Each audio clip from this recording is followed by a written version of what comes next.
What is going on, people? TripleM back again with another video, and tonight we're going to be talking about Brazil as they get a massive 4-1 win over South Korea. It was genuinely like watching a grown man taking candy from an innocent baby. It was a stroll in the park and complete and utter domination from Brazil. They look genuinely scary, and I think there's a few main reasons why Brazil won this game. First of all, this is how they set up. They had Silva, Marquinhos, Militao out on the right, and actually they had Danilo playing here instead of Alexandro, who I forgot to add. They had Casemiro and Neymar and Paqueta playing in the midfield three, and then the front three of Rafinha, Richarlison, and Vinicius that we have seen. And in terms of why they won this game, it's pretty simple. When they had the ball, which was most of the first half and majority of the game as a whole, Casemiro was essentially operating in a lone pivot, and South Korea tried to press him and tried to cut off the passing options for Casemiro, but they didn't do a very good job. On top of that, Neymar and Paqueta were given license to pretty much go forward and do whatever they wanted to occupy the spaces that they felt was best to try disrupt the opposition. And they did a very good job because they received the ball in between the lines quite often. And but when I say in between the lines, I mean in between the midfield and the defense. They were operating in these spaces, drawing people out of position, creating a lot of open space for Richarlison to drop deep and receive the ball, and also for the opposite side, or players on the opposite side, to come in and basically try to create overloads and take advantage of the open space. That's one thing Brazil did very well. Another thing they did very well is because Paqueta and Neymar were pushing up so high and were operating in these sort of half spaces and in these channels just outside the box, with Richarlison also dropping deep, it meant that these two centre-backs were constantly occupied, as well as these two midfielders, which also meant that Rafinha and Vinicius were often caught in these 1v1 situations, which is what you want. When you have got two direct wingers in football, and wingers who are capable of taking a man on because of their dribbling ability, because of the skill that they have, and also just the pace and raw ability, you want to isolate them in 1v1s. Another reason why it was so effective was because Danilo and Militao were playing as inverted fullbacks this evening at times. Not for the entire game. The instructions weren't specific, but it was quite clear that in build-up, especially when South Korea was trying to press Casemiro, Militao was coming into these central channels to give Casemiro that safe passing option back, but also to allow Rafinha to operate on this right-hand side, and same with Danilo. He was tucking in to make sure Vinicius had this left-hand side to himself.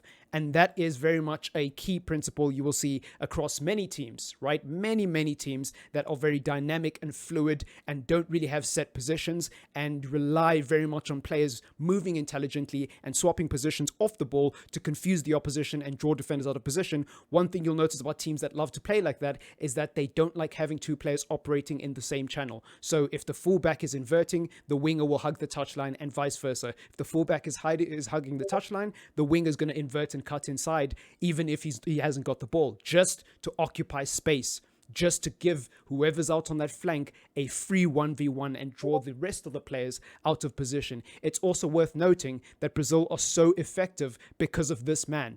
He literally started juggling the ball on his head after winning it from a loose ball against Korea, traps it, passes it, makes an intelligent run into the box, and completely destroys South Korea. What a magnificent performance he put in. Richarlison has now got 2 goals by himself that are both candidates for goal of the tournament. On top of that, he has completely exceeded popular expectation. Now, there's people who rate Richarlison. Tottenham fans obviously would be thrilled by what they're seeing from Richarlison at this World Cup, but there's a lot of snarky comments, snide attitudes towards Richarlison, especially from Manchester United fans. I remember when Manchester United was linked to Richarlison, and many Manchester United fans just said he's Rashford 2.0. He's just got pace. He's got nothing else. He's got no ability. He's got no end product. Couldn't be further from the truth. What you get with Richarlison is output. He's not like these other wingers who's just all flair, all technical ability, but no bite and no bark. He actually has an end product. He actually scores goals. That's why Tottenham signed him. That's why Tottenham paid as much as they did for him. And that's why his price and his valuation was put so high before Tottenham signed him. He is so quality, and he's so underrated, and he's showing at Brazil what he can do. Not only can he be a flair player, not only is he strong physically, not only is he quick, not only is he extremely agile, not only is he intelligent off the ball, not only is he a ridiculously hard worker, not only is he confident, but also he can score goals. He can score goals. He can score goals.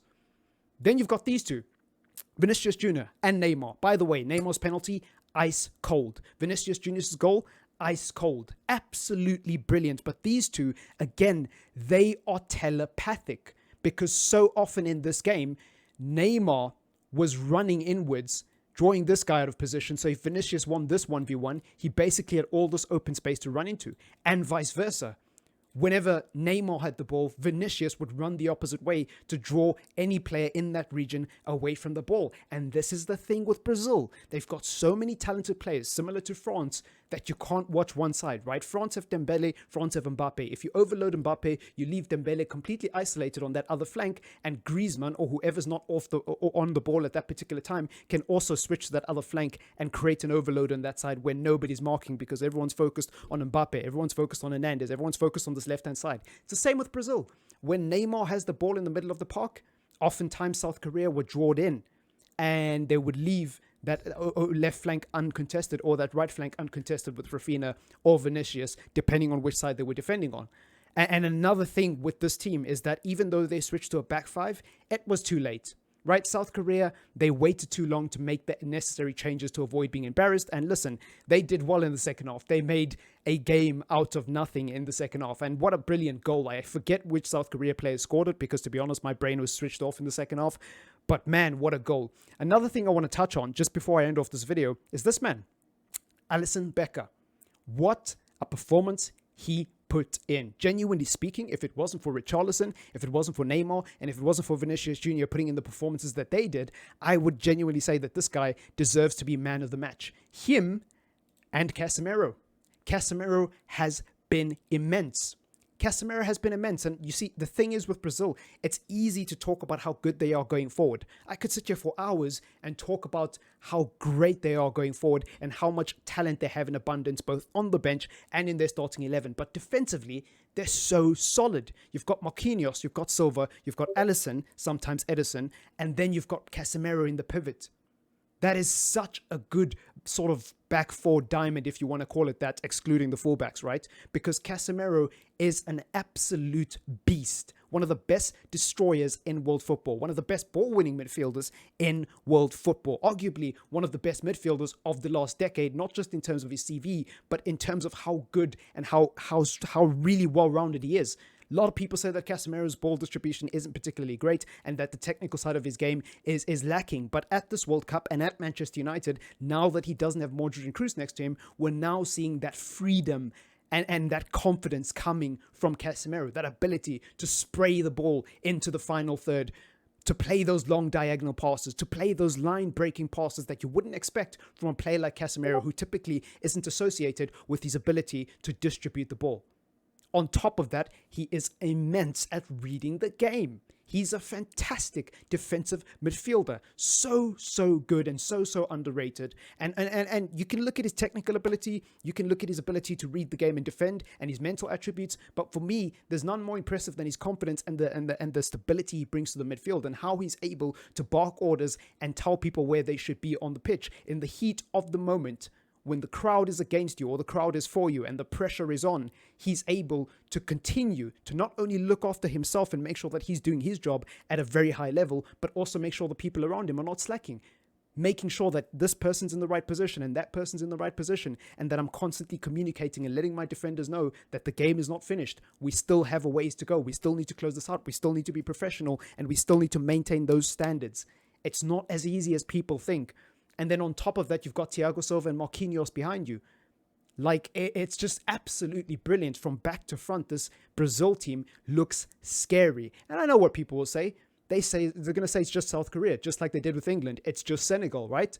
Just like they did with Croatia. It's just Japan, right? Because they missed 3 penalties. Now suddenly they're a terrible team. I know people are going to do that, but for me, I'm not going to do that.